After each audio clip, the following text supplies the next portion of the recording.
So today we wanted to come on here and, show our support because it is Breast Cancer Awareness Month. Oh, that was my turn to chime in. Yes. Yes, y'all see us out here representing our pink. Yes. Yeah, show support, show love, bring awareness, everything. So breast cancer is different for me because my grandma, she is a survivor. She has one breast now.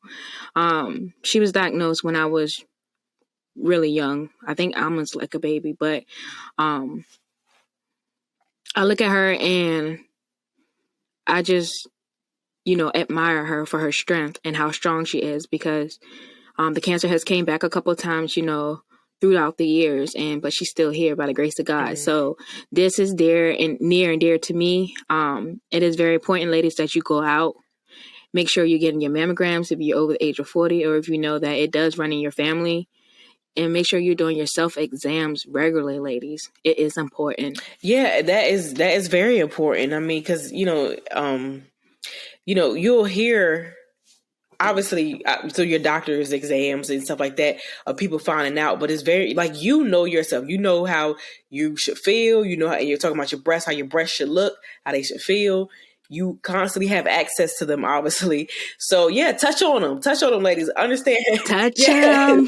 Make sure you understand that you know you. If there's any type of change to your breasts in terms of how they look, how they feel, that's when you can alert the doctor. And hopefully, well, God forbid, first of all, there's nothing to find. But if there is, right, like they always say, early detection is key. So that puts you in a better position to hopefully get ahead of it. Yes. And don't ignore any lumps. Even if you think it's just something small, go get checked. Mm-hmm. Just us in general, Black women are 40% more likely to die from breast cancer.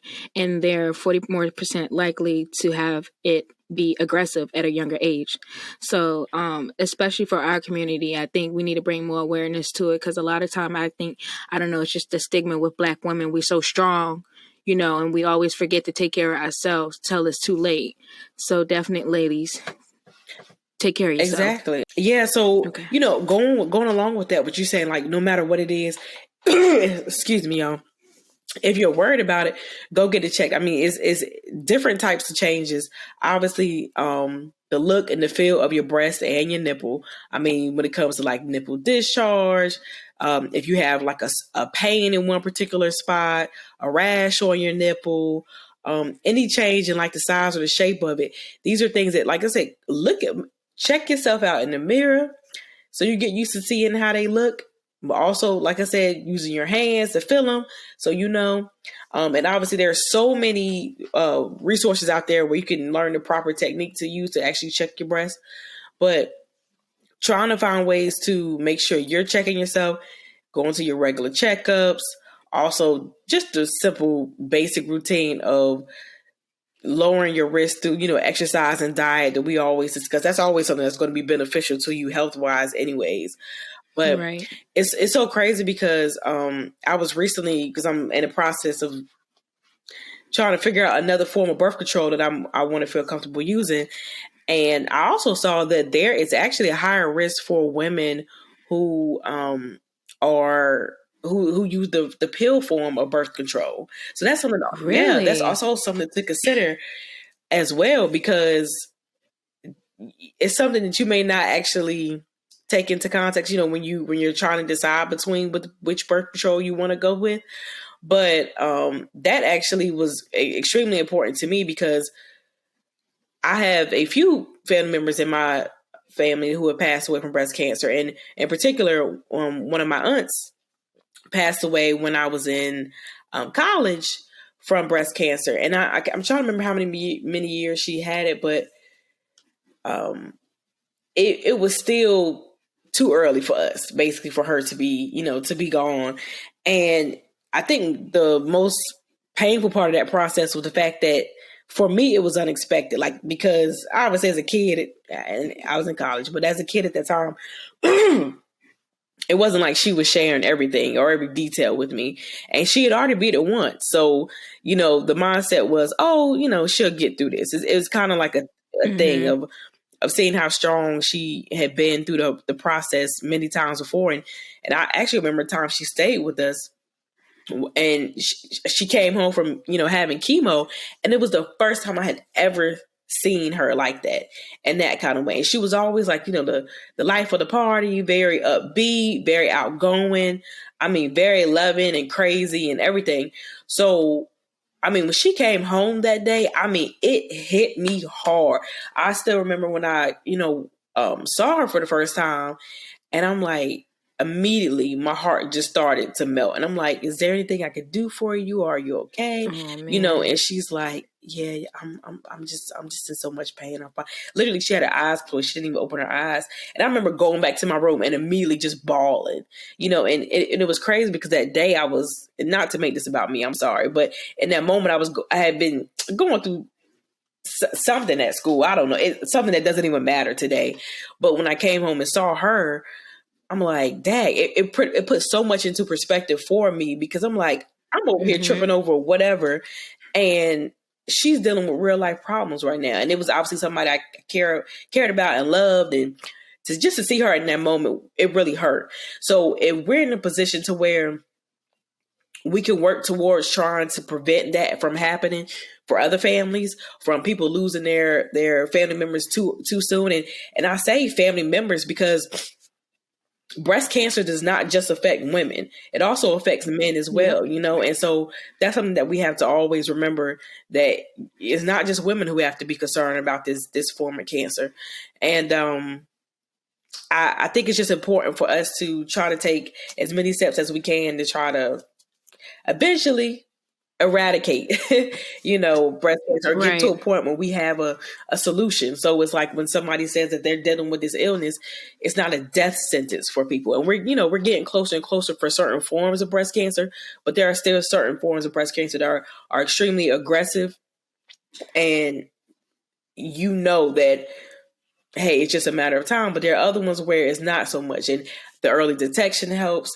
And depending on how your body responds to treatments and stuff like that as well. So we just want to make sure that we put that out there, guys, that you take this opportunity to get serious about your health, and to make sure you're monitoring everything for you and your family. So we are supporting the fighters. We are admiring the survivors, and we're honoring the taken. And just know that we're never giving up hope, and we stand with you guys. Yes. You got this. Yes. And then also, if there's something else you can do to kind of help, whether it's donating or bringing awareness in different forms of activities that, I know that people do walks and different things and stuff like that, like many different ways to try to figure out how you can help. Even, hopefully you're, if you're listening, that you're not someone who's suffering from this illness or know anybody. But to be honest, I was reading a stat that actually said 1 in 8 women will develop invasive breast cancer within their lifetime. 1 out of 8 women. So just the numbers say that it's likely that you or someone will have to deal with this at some point. So I think it's very important for us to try to do everything we can to, like I said, try to figure out a cure, man.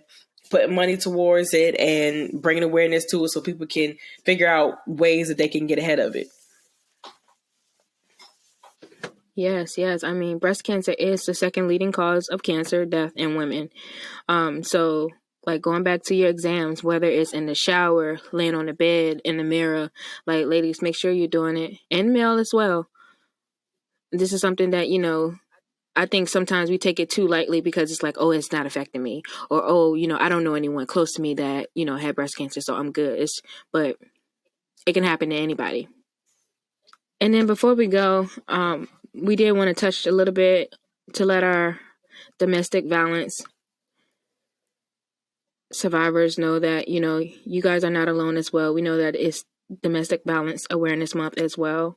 I know you guys, if you don't remember our episode that we had called I'm Not Broken, we touched on it a little bit. We had Ms. Valentine share her story.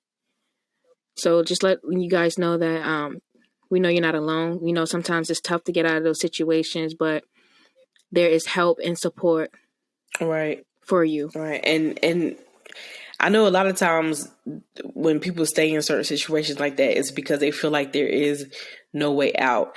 And sometimes from a financial standpoint, you may have a legitimate argument of how is life going to look if I decide to walk away. But like Mary said, there are answers. There is help.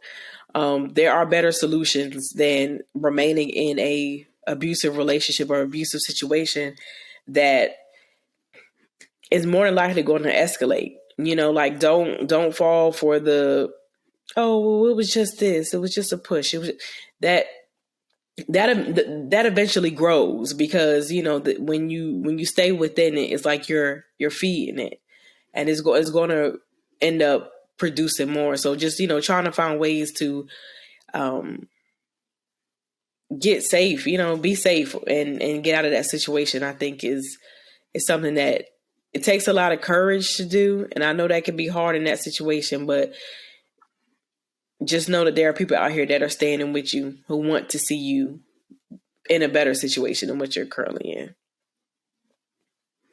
Yes. And I'll be transparent with y'all for a minute.